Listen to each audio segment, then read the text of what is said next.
Vijay TV நேயர்களுக்கு வணக்கம்.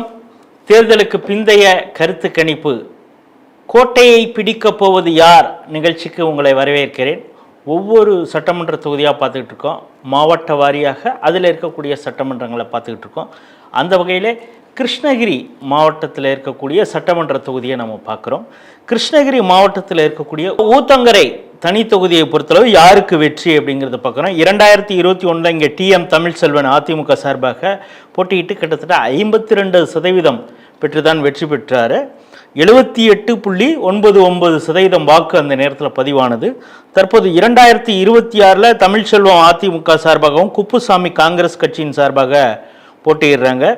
இளையராஜா தாவேகா, மேகலா நாம் தமிழர் கட்சியின் சார்பாக போட்டியிடுறாங்க. இப்பொழுது 85.49% வாக்கு பதிவாயிருக்கு அப்படிங்கிறத பார்க்குறோம். இந்த வாக்கு சதவீதம் உயர்வு கிட்டத்தட்ட ஒரு 7% உயர்ந்திருக்கு. இது எஸ்ஐஆர்னாலையா இல்லை தாவேகாவின் தாக்கமா அப்படிங்கிறத நம்ம தெரிந்து கொள்வோம். வணக்கம். வணக்கம் சார். தொடர்ந்து நீங்கள் கள ஆய்வு செஞ்சிட்ருக்கீங்க. இந்த ஊத்தங்கரை தனி தொகுதியை பொறுத்தளவு யாருக்கு வெற்றி வாய்ப்பு? ஊத்தங்கரை தொகுதியில் கடந்த காலங்களை விட இந்த எலெக்ஷன்ல வாக்குப்பதிவு கூடுதலாக பெற்றிருக்கிறாங்க. வாக்கு சதவீதம் உயர்ந்திருக்குது. கடந்த காலத்தை விட இப்போதைக்கு வாக்கு சதவீதம் இளைஞர்களுடைய வாக்கு அதிகரித்துன்றது தான் பதிவு செய்யப்படுகிறது.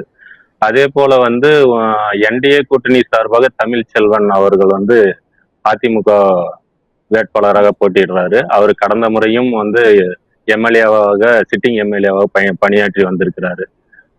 அடுத்து குப்புசாமி காங்கிரஸ் கட்சி சார்பாக போட்டிடுறாரு. அவரு கடந்த காலங்கள்ல அரசியல் அனுபவம் இல்லாத இருந்தாலும் அவர் டிவிஎஸ் கம்பெனி ஒசூர்ல கான்ட்ராக்ட் பேஸ்ல ஒர்க் பண்றதாக தகவல். அவருக்கு அறிமுகம் இல்லாத முகம்தான் அப்படின்னு சொல்லப்படுறாங்க குப்புசாமின்றவங்க மக்களுக்கு. அப்படி இருக்கும் பட்சத்தில் திமுகவுக்கே குப்புசாமி காங்கிரஸுக்கு கொடுத்ததுனால அதிலே திமுக கட்சிக்குள்ளாரே எதிர்ப்புகள் இருந்து அதெல்லாம் கடந்த காலங்கள்ல அந்த மாதிரி விஷயங்கள்லாம் இருந்துச்சு எலெக்ஷனுக்கு முன்னாடி. இப்ப எல்லாம் ஒட்டுக்கா வேலை செஞ்சு அவர்களும் போதுமான அளவு வாக்கு சதவீதத்தை பெறுவாங்கன்னு நினைக்கிறேன். தாவேகாவுடைய தாக்கம் எந்த அளவுக்கு இருக்குது? யார் வெற்றி பெறுவதற்கான வாய்ப்பு அதிகம்? தாவேகாவுடைய தாக்கம் புதிதாக வந்த கட்சின்றதுனால இளைஞர்களுடைய வாக்கு சதவீதம் அந்த எக்ஸ்ட்ராவா கூடியிருக்கிற வாக்கு இளைஞர்களுடைய வாக்காகவே கருதப்படுகிறது.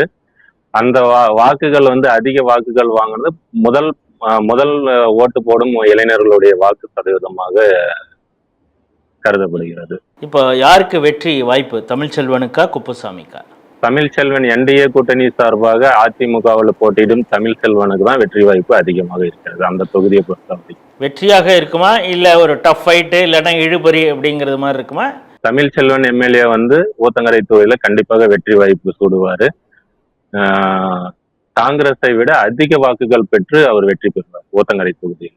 கிருஷ்ணகிரி மாவட்டம் ஊத்தங்கரை தனி தொகுதி சட்டமன்றத்துடைய தேர்தலுக்கு பிந்தைய கருத்து கணிப்பை தான் நம்ம பார்க்குறோம்.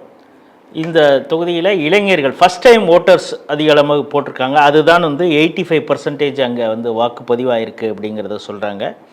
காங்கிரஸ் கட்சியின் சார்பாக போட்டியிடக்கூடிய குப்புசாமி இவர் ஊத்தங்கரை பகுதியை சார்ந்தவர் இல்லை. இவர் ஓசூர்லேயே எங்கேயோ கான்ட்ராக்டராக இருக்கிறாங்க. அவங்கள பிடிச்சி கொண்டாந்து இங்கே நிறுத்தியிருக்காங்க. அந்த தொகுதிக்கு அறிமுகம் இல்லாதவர். சென்ற முறை காங்கிரஸில் தான் இருந்திருக்காங்க. ஆறுமுகம்னு ஒருத்தர் போட்டிட்டு இருக்கார். அவர் ஒரு லோக்கல் கேண்டிடேட். ஆனால் இவர் வெளியிலேருந்து வந்திருக்கார். திமுக தொடர்ச்சியாக இந்த தொகுதியை இழந்து வருவதனால கூட்டணி கட்சியில் அவங்க சரியான அளவுக்கு ஒத்துழைப்பு கொடுக்கல அப்படிங்கிறதும் தெரியுது ஆரம்ப கட்டத்தில். பிறகு கொஞ்சம் கொஞ்சமாக சரியாகி இந்த தேர்தல் பிரச்சாரத்தை சேர்ந்து பண்ணியிருக்காங்க. ஆனால் எந்த அளவுக்கு அது ரிசல்ட்டு கொடுக்கும்னு தெரியல.